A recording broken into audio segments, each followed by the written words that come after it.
Hallo und herzlich willkommen zurück zu einem neuen Fei Online Let's Play. Wir spielen weiter und sind mittlerweile Level 18, also ist ja, gar nicht so schlecht, würde ich sagen. Wir machen weiter mit der Quest bei Luca und hier steht tatsächlich jemand neben mir, Young und jetzt sogar noch einer Boring. Ich vermute mal, die gehören zusammen. Mit englischen Namen. Weiß nicht, ist das jemand von euch? Vermutlich nicht, aber genau. Ja, was ich beim Pad auf jeden Fall noch irgendwie rausfinden muss, ist diese Energie, die da oben angezeigt wird, wie man die aufrecht hält oder was passiert. Also da steht Ausdauer des Haustiers, 17.306 von 18.000. Ja, nicht, dass es halt stirbt. Ne? Das wäre natürlich eine absolute Katastrophe. Ich glaube zwar jetzt nicht, dass es so ultra schwierig wäre, ein neues zu kriegen, aber da man die Viecher ja aktiv levelt, wäre es natürlich schon ziemlich, naja, ärgerlich auf jeden Fall. Genau, aber jetzt nehmen wir erstmal unsere nächste Quest an und gucken mal, wie es weitergeht. Mein Vater ist der tapferste Jäger der uralten Graslandschaften und mein ganzer Stolz. Aber ich habe einen Traum, eines Tages noch beeindruckender zu werden als mein Vater. Ihr habt sicher von Friano gehört, dem legendären Schwertkämpfer aus den Raga-Legenden. Er ist mein Traum, mein Ziel. Ich möchte ebenso ein großer Held sein wie er. Lukas Geschenk. Gut. Will er nicht? Die Besitzerin der Tierhandlung hat offenbar gerade viele Welpen bekommen. Sie kümmert sich eifrig um sie und kommt kaum von ihnen weg. Ich nehme an, sie würde sich in ihrer Pause gerne ein paar Meng-Meng-Früchte gönnen. Okay, wir brauchen 18 Stück. Könntest du bitte all diese frisch geernteten Meng-Meng-Früchte zur Besitzerin des Tierladens bringen? Falls sie sich auch bedanken möchte, sag ihr einfach keine Ursache, das machen wir selbstverständlich. Okay. Wo? Nein! Mein Ding ist weg. Oh, der war nur für 24 Stunden? No way. Was war es überhaupt? Mein Froschkönig. Mein Froschkönig Schlittenkutsche. Ach Mann. Wow, der hat echt nur einen Tag gehalten. Schade. Du brachtest die Meng-Meng-Früchte zur Besitzerin der Tierhandlung und erwartetest, dass sie Lukas Freundlichkeit mit einem Lächeln entgegennehmen würde. Doch als die Besitzerin hörte, dass alle Meng-Meng-Früchte auf ihrem Feld bereits geerntet waren, griff sie sich an die Stirn und sah aus, als würde sie gleich in Ohnmacht fallen. Ihr Gesichtsausdruck verriet große Hilflosigkeit. Das hört sich überhaupt nicht gut an. Ach, schon wieder Luca, schon wieder er. Ich habe ihm gar nicht gesagt, dass ich mir bei der Meng-Meng-Ernte helfen... Dass ihr mir... Okay, keine Ahnung. Denn diese Früchte waren ursprünglich Samen, die ich absichtlich auf dem Feld aufbewahrt hatte. Ich wollte sie als Saatgut für die Meng-Meng-Pflanzung im nächsten Jahr verwenden, da die Samen für die Meng-Meng-Ernte etwas länger zum Wachsen brauchen als die normalen Früchte. Deshalb hatte ich sie nicht geerntet. Aber nun, du hast alle Meng-Meng-Früchte geerntet, ich habe also keine Samen mehr. Womit kann ich jetzt weitere leckere Meng-Meng-Früchte anbauen? Oh, Luca, du hast komplett reingeschissen, Bro. Oh, Luca, Mann. Das ist nicht das erste oder zweite Mal, dass so etwas passiert. Diese Straßenkarte scheint uns immer wieder Probleme zu bereiten. Ich kann das nicht mehr ertragen. Okay, ich glaube, Straßenkarte soll was anderes bedeuten und ich glaube, das ist kein nettes Wort. Ich glaube, sie hat ihn gedisst. Bitte geh zu Lukas Vater Carbo und sag ihm, dass er seinen Sohn nicht länger so verwöhnen kann, dass er Luca nicht länger so vernachlässigen kann. Ja, also, ich meine, wenn sowas öfter passiert, ist natürlich crazy. Es scheint, als hätte Lukas sich wieder in meine Schwierigkeiten gebracht, obwohl mir schon viele Leute von Lukas Problemen erzählt haben. Wollte ich ihn nie zu sehr einschränken, ich habe auch den Grund dafür ja schon erklärt, junge Menschen müssen alles erleben, was junge Menschen erleben. Solange er Träume, Mut und Hoffnung hat, ist es nicht so schlimm, wenn er Rückschläge erleidet oder Fehler macht, denn Rückschläge und Fehler gehören eben auch zur Jugend dazu. Bruder, erzieh einfach mal deinen Sohn, Bro. Ich möchte mich nicht in Lukas Leben einmischen, ich möchte, dass er selbst über sein Schicksal bestimmen kann. Allerdings bereitet Luca in letzter Zeit immer mehr Probleme für andere, was mich in einen großen Konflikt bringt. Ich möchte einen guten Weg finden, diese beiden Aspekte in Einklang zu bringen. Dann erzieh gefälligst deinen Sohn. Du hast in letzter Zeit viel Zeit mit Luca verbracht. Glaubst du, dass mein bisheriger Ansatz, Luca nicht so viele Einschränkungen aufzuerlegen, richtig war? Ich finde, was du getan hast, war sehr klug. Du bist ein guter Vater. Wir haben nur eine Auswahlmöglichkeit, also müssen wir das sagen. Wieder nur eine Auswahlmöglichkeit. Danke, aber ich mache mir auch Sorgen, dass Luca weiterhin Probleme bereiten wird, weil er jung ist, unerschöpfliche Energie hat und immer etwas unternehmen will. Er hilft Leuten, die keine Hilfe brauchen, und genau deshalb bereitet er ihnen Schwierigkeiten. Das kann so nicht weitergehen. Gibt es eine Möglichkeit, ihn dazu zu bringen, seine Energie auf andere wichtige Dinge zu konzentrieren? Fragen wir ihn. Daraufhin sagt sein Vater: Vielen Dank, das ist eine tolle Idee. Junge Leute sollten sich mehr Herausforderungen stellen. Das erinnert mich an etwas. Wenn ich meinen Sohn Luca davon erzähle, wird er begeistert sein und es kaum erwarten können, es auszuprobieren. Bitte seien Sie konkret. Oh, holy Text.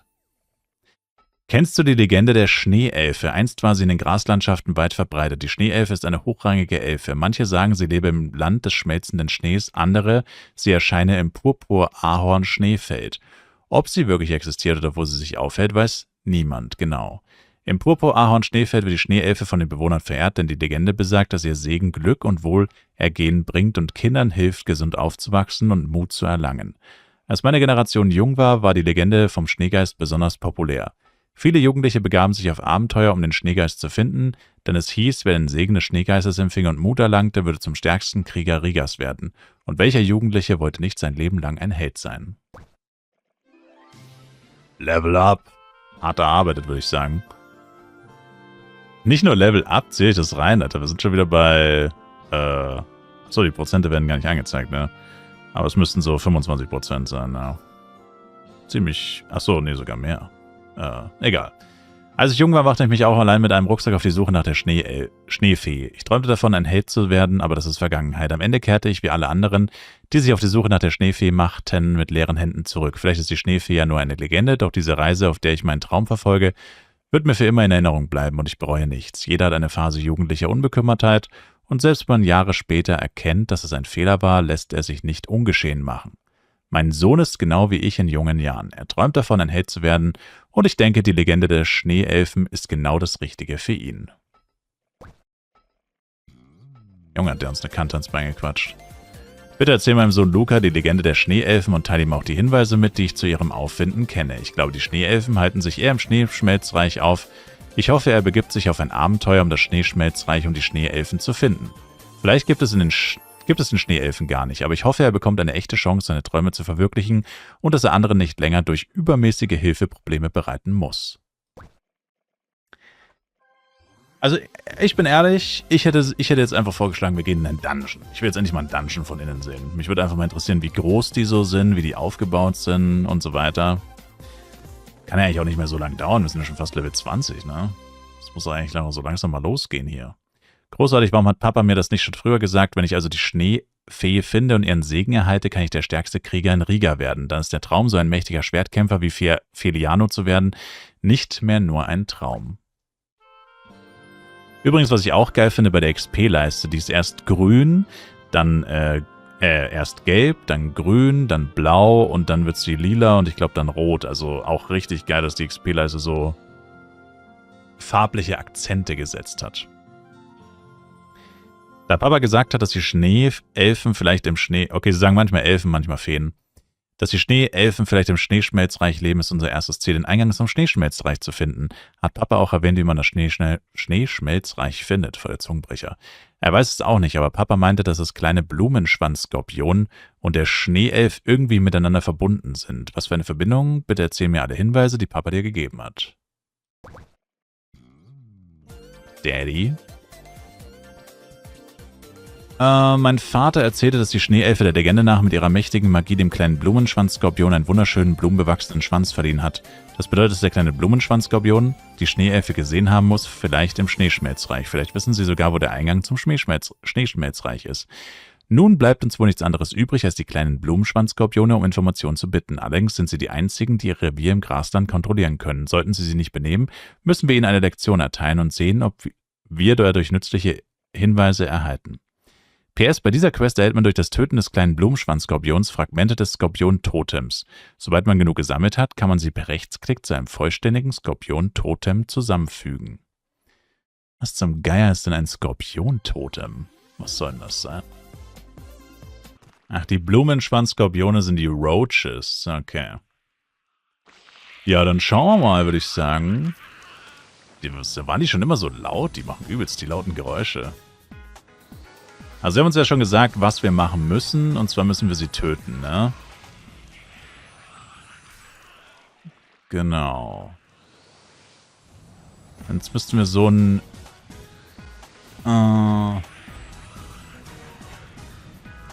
ja, das sind sie, okay.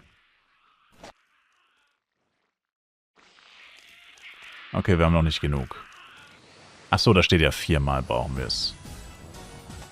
Ja, das ist es. 4-mal dieses Item. Also wir müssen 4 Stück besiegen. Ja, die müssen mir unbedingt verraten, wie ich mein Pet am Leben erhalte. Das ist so bitter, wenn das stirbt einfach und ich nicht weiß, was ich machen soll. Okay, jetzt haben wir das Totem. Und dann müssen wir... Ach, das war's schon. Echt? Hm, das war ja einfach. Gut, erfolgreich abgeschlossen, passt. Wie seltsam, was ist denn dieses merkwürdige Totem, das du mitgebracht hast? Was hat es mit den Schneeelfen und dem Schneeschmelzkönigreich zu tun? Ich verstehe es nicht, wirklich nicht. Deinem Gesichtsausdruck nach zu urteilen, weiß ich es auch nicht. Was sollen wir tun? Ja, weißt du es nicht wahrscheinlich. Level 20, let's go. Obwohl ich den Ursprung dieses Totems nicht verstehe, lass uns unsere Suche nach dem Schneegeist hier beenden. Meine Leidenschaft für den Schneegeist brennt in mir. Wie könnte ich mich jetzt noch von Vey besiegen lassen? Aber was? Warum wollen wir die Suche jetzt schon beenden? Und wer zum Teufel ist Vey? Ich glaube, es ist an der Zeit, dass mein Vater einspringt, denn er ist nicht nur der beste Jäger im Grasland, sondern er weiß auch mehr, als die meisten Leute. Bringen diese seltsamen skorpionförmige Totem zu meinem Vater und frag ihn. Hoffentlich kann er uns den Weg weisen. Aber der Vater hat doch uns die Hinweise gegeben, damit wir selber auf das Abenteuer gehen. Wenn wir jetzt ihn fragen, ist doch das Ganze sinnlos. Warum sollte er uns jetzt weiterhelfen? Er hat doch gesagt, er soll es selber rausfinden. Dieses Totem, das ist nicht meins. Moment, ich schaue es mir genauer an. Es ist anders, obwohl sie sich so ähnlich sehen, aber... Oh, das da unten kann der nicht übersetzen anscheinend. What? Lol. Okay, die Schriftzeichen da unten kann er nicht übersetzen aus irgendeinem Grund. Weird. Genau wie du jetzt dachte ich als junger Mensch auch daran, mithilfe des kleinen Blumenschwanz-Skorpions Hinweise auf den Eingang zum Schneeschmelzreich zu finden. Nach vielen Kämpfen, in denen ich mehrmals verletzt wurde, gelang es mir schließlich, dem kleinen Blumenschwanz-Skorpion ein skorpionförmiges Totem abzunehmen. Andere junge Leute hatten dieses Totem nicht erhalten, da viele den Kampf aufgaben, weil sie Angst vor dem giftigen Schwanz des kleinen Blumenschwanz-Skorpions hatten. Nur ich hielt durch. Damals war ich aufgeregt, weil ich dachte, ich hätte tatsächlich einen Hinweis auf das Schneeschmelzkönigreich gefunden, aber letztendlich konnte ich immer noch nicht herausfinden, welche Verbindung zwischen diesem skorpionförmigen Totem und dem Schneeschmelzkönigreich bestand. Nachdem ich das Totem gesehen hatte, das du mitgebracht hast, verstand ich endlich alles. Mein Totem und das Totem in deiner Hand waren ursprünglich eins, sie waren 2 getrennte Teile. Wenn sie zusammengefügt werden, wird uns sicherlich ein erstaunliches Geheimnis offenbart werden. Bitte hol sie ohne Umschweife das andere skorpionförmige Totem, das ich in meiner Aufbewahrungsbox aufbewahrt habe, und geben sie es mir. Ja, wieso ist es nicht selber? Was? Erst bei ihm daheim einsteigen. Ach, da ist... da steht einfach random rum. Wow. Okay. Wie sehen die Teile denn eigentlich aus? Okay, das ist wahrscheinlich das andere. Achso, die beiden wahrscheinlich. Okay. Dungeon, bitte Dungeon. Ja, es ist dieses skorpionförmige Totem, das ich all die Zeit gehütet habe. Obwohl ich die Schneefee damals nicht ihretwegen gefunden habe, war es doch Zeuge meiner Jugend. Es jetzt in meinen Händen zu halten, fühlt sich an, als sei die Zeit zurückgedreht worden, und im Nu überfluteten mich die Träume meiner längst vergangenen Jugend und erfüllen mich mit einer Flut von Gefühlen. Das muss Gottes Wille sein. Ich erhielt die eine Hälfte des Skorpiontotems und Jahrzehnte später erhielt mein Sohn die andere Hälfte. Das bestärkt mich nur noch mehr in meiner Überzeugung, dass es richtig war, Lukas seinen Traum verwirklichen zu lassen. Ich hoffe, dass mein Sohn Luca mir dieses Mal auch helfen kann, meinen Kindheitstraum zu erfüllen. Wir haben irgendwas bekommen. Ach, da unten. Die beiden Hälften des Skorpion-Totems sind bereits da. Hilf mir nun, sie zu einem einzigen zu vereinen. Öffne bitte den normalen Reiter deines Rucksackes und klicke dann mit der rechten Maustaste auf Carbos Skorpion-Totem. Sobald sich der Mauszeiger in einen Hammer verwandelt, klicke mit der linken Maustaste auf das vollständige Skorpion-Totem. Welches ist jetzt das von Carbo? Ah, das Grüne, das ist Carbos.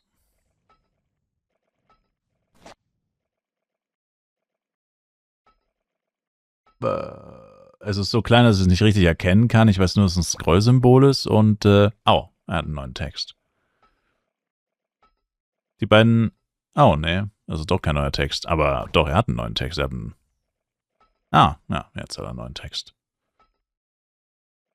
Junger Mann, schau mal, das sind 2 Hälften eines Skorpion-Totems, die zusammengefügt wurden, ihre Muster verbunden. Es sieht aus wie eine Landkarte.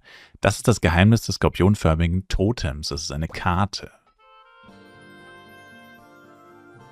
Selbstverständlich ist diese Karte untrennbar mit dem Schneeschmelzkönigreich und den Schneeelfen verbunden. Obwohl ich nicht mehr jung bin, freue ich mich immer noch riesig über die Entdeckung dieses Geheimnisses. Aber ich bin längst aus dem Alter heraus, in dem man seine Träume verfolgt. Was ich als nächstes tun muss, ist für euch junge Leute. Wir gehen, lass mich raten, zu Luca. Nimm diesen Reiseführer mit zu Luca. Wenn du die Anweisungen im Reiseführer befolgst, wirst du auf jeden Fall etwas davon haben. Eieiei. Okay, das ist so eine klassische Quest, wo du echt einfach die ganze Zeit zwischen 2 NPCs hin und her fliegst, die auch fast nebeneinander stehen. Gibt es in unserem Flive auch eine bei Zorro und, wie heißt die andere nochmal? Eleanor oder so. Irgendwie sowas. Ja. Du hast unglaublich gute Neuigkeiten von Papa mitgebracht. Vater, sei unbesorgt, ich bin dein Sohn und werde deinen Namen niemals entehren. Ich werde den Schneeelfen finden, der stärkste Krieger in Rika werden und deinen unerfüllten Traum verwirklichen.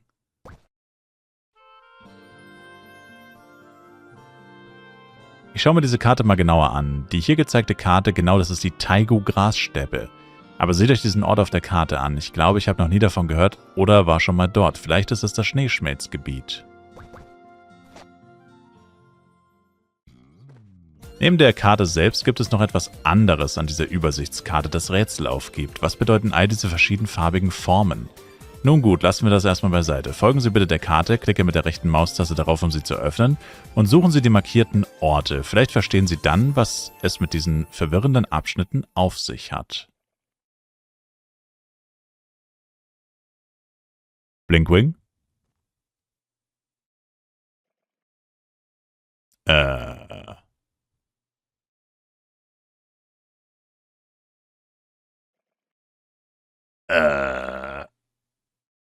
Da steht magisches Crack-Symbol. Das Land der Wunder befindet sich bei. Und dann.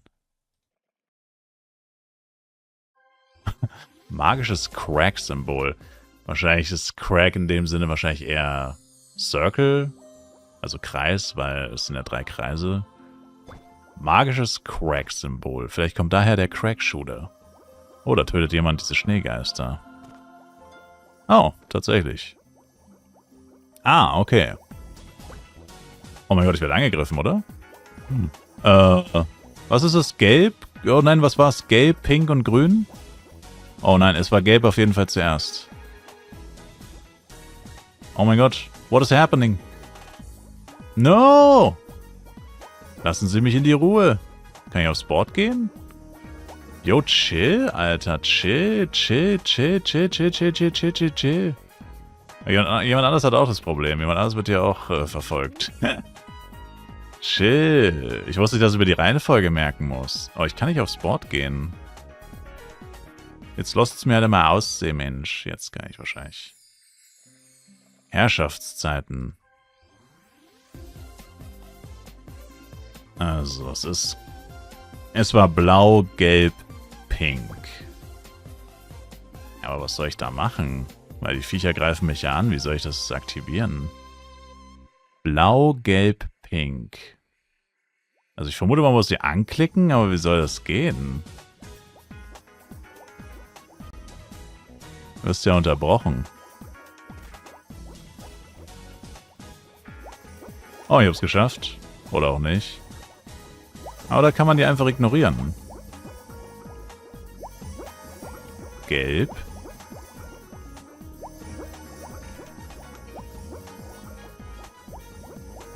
Und pink. Ich kann jetzt nicht lesen, was da oben steht.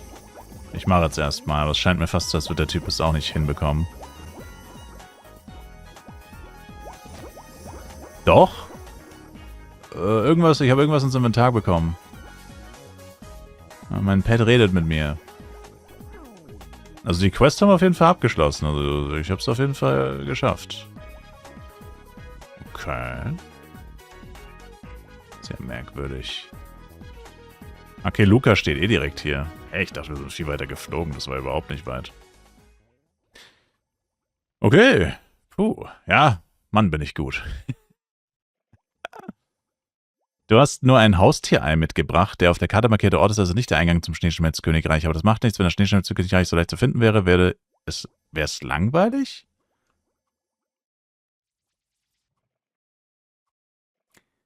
Bin ich blöd oder bin ich blöd? Wo habe ich ein Ei mitgebracht? Ihr habt überhaupt kein Ei. Hm? Ich habe auf jeden Fall irgendein Item bekommen, aber ich habe es nicht gesehen. Was denkst du, was dieses Haustierei symbolisiert? Hat es eine Verbindung zum Schneeschmelzkönigreich und den Schneeelfen? Ich habe schon alle möglichen Eier gesehen, wenn ich mit meinem Vater auf die Jagd gehe, aber Eier dieser Farbe und Größe habe ich noch nie gesehen. Ich frage mich, was für ein Tierchen daraus schlüpfen wird. Da ist der Mercenary, der trägt Curion-Äxte. Lex. Ah, hier ist es im Event-Item-Inventar. Egal, wir raten, es ist sinnlos. Egal wie wir raten, es ist sinnlos. Wir müssen dieses Haustierei ausbrüten, um herauszufinden. Klicke mit der rechten Maustaste auf das magische Haustierei neben mir, um es auszubrüten. Das sieht aus wie ein Reh, aber es ist 10.000 Mal schöner als jedes Reh, das mein Vater je gejagt hat. Seht nur, wie leuchtend und schön sein Fell ist. Obwohl wir nicht wissen, um welche Tierart es sich handelt, nennen wir es einfach Regenbogenreh. Wir scheinen uns irgendwo hinzuführen. Schnell haltet durch, verirrt euch nicht. Aber ich habe das eine noch gar nicht angeklickt. Bro.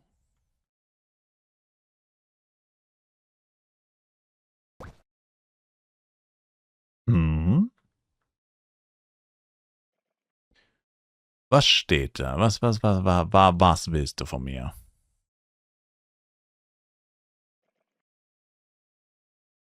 Nur innerhalb eines bestimmten Bereiches kannst du es verwenden.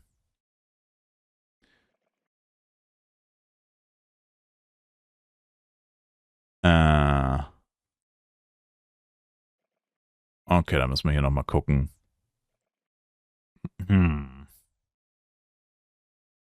Egal, wie wir raten, das ist der gleiche Text.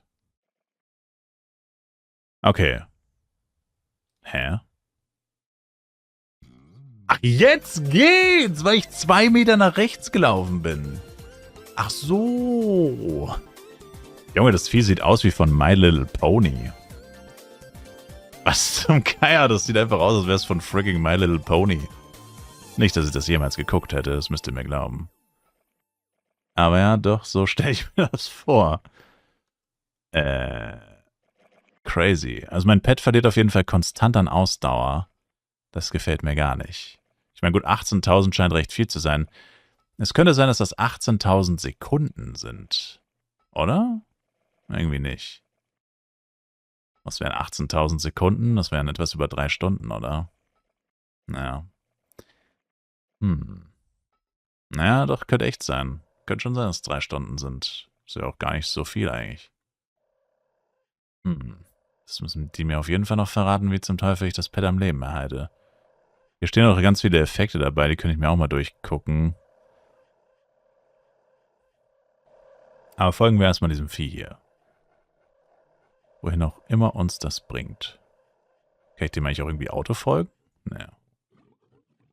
Ich hab gerade mal probeweise Taste Z gedrückt, aber da ist nichts passiert. Ja, solche Quests zugegebenermaßen, die sind natürlich nicht so geil. Ich glaube, die mag keiner so wirklich, so NPCs hinterherlaufen. Das fühlt sich immer so ein bisschen... Ja, fühlt sich immer so ein bisschen sinnlos an. Ich meine, du läufst einfach einem Computer hinterher. Das ist ja nicht wirklich spannend. Das sind so die Missionen, die ich in Spielen am wenigsten mag. Und vor allem, dass der das mit einem Reh verglichen hat, ist auch krank. Okay, wir haben hier riesige Lianas. Das sind auf jeden Fall keine Small Liana. Bitte werdet jetzt nicht angegriffen, bitte werdet nicht angegriffen, bitte greift nicht das Pony an. Oh. Das ist einer der Clowns. Einer der Clown-Götter von Madrigal. Zumindest optisch. Damn, Daniel. Könnte Ivalice, Bubble oder Shade sein. Wo rennt er jetzt hin? Oh, er ist weg. Ah, okay. Ja, dann würde ich sagen, finden wir raus, wer das ist beim nächsten Mal. Oh, hier ist auch ein Dungeon. Das heißt, hier ist es wahrscheinlich der Eingang. Können wir nochmal double checken, aber natürlich wird es dann der Eingang sein. Was soll es sonst sein? Ja, Schneeschmelzeingang. Ja, das hätte ich auswendig auch nicht mehr gewusst, wo der ist. Ich wusste, dass wir es schon mal gehört oder gelesen haben auf jeden Fall. Wusste jetzt aber nicht auswendig, dass es ein Dungeon ist, der sich hier befindet. Aber ich dachte mir schon, dass jetzt der erste Dungeon kommen muss, weil ich meine, es gibt so viele Dungeons in dem Spiel und wir sind schon Level 20, kann ja gar nicht angehen, dass das hier nicht irgendwann mal losgeht. Und ich meine, dass einige von diesen Dungeons wahrscheinlich Open-World-Dungeons sind, die auch für Quests verwendet werden, ist ja eigentlich auch klar. Genau. Aber ja, erster Dungeon dann beim nächsten Mal. Danke euch fürs Zuschauen. Ich würde mich sehr über ein Like, Kommentar, ein Abo von euch freuen. Und ich hoffe, wir sehen uns im nächsten Fei Fei Online Video wieder. Bis dahin, haut rein, macht's gut und ciao, ciao.